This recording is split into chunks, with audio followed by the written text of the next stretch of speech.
Hi, this is Jason Sen from daytradeideas.com. A look at some of the markets this morning.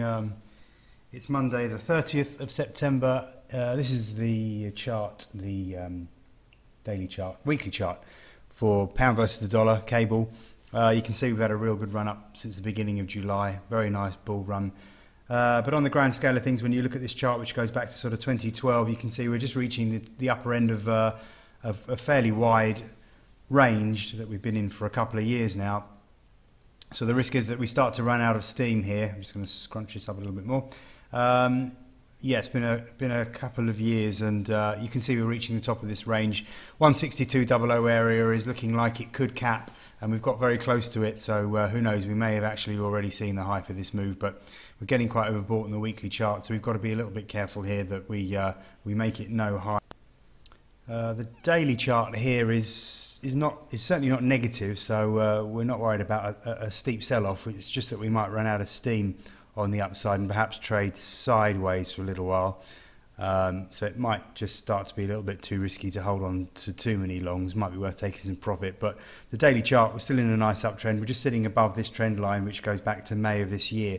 So as long as we hold above 161.00 sort of area, things look all right, and we're not really projecting any sharp sell-off at this stage.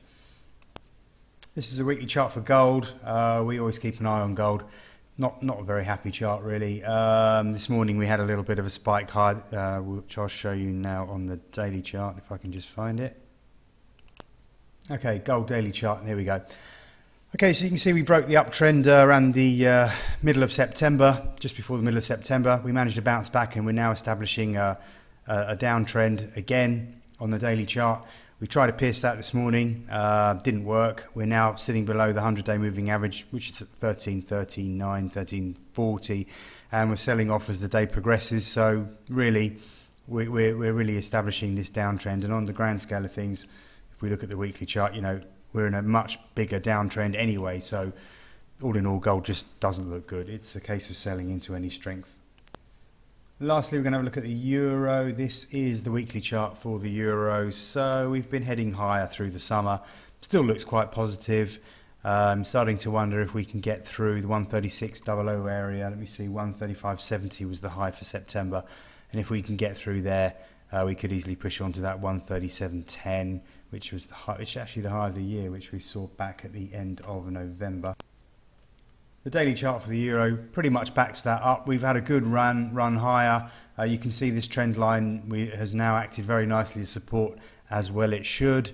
So we're just bouncing around a little bit within a range between sort of 134.5 up to 135.70 as we consolidate the recent gains and deal with the overbought situation. But well, eventually we're going to break out either above 135.70 or below 134.50, which will give us a clue to the direction.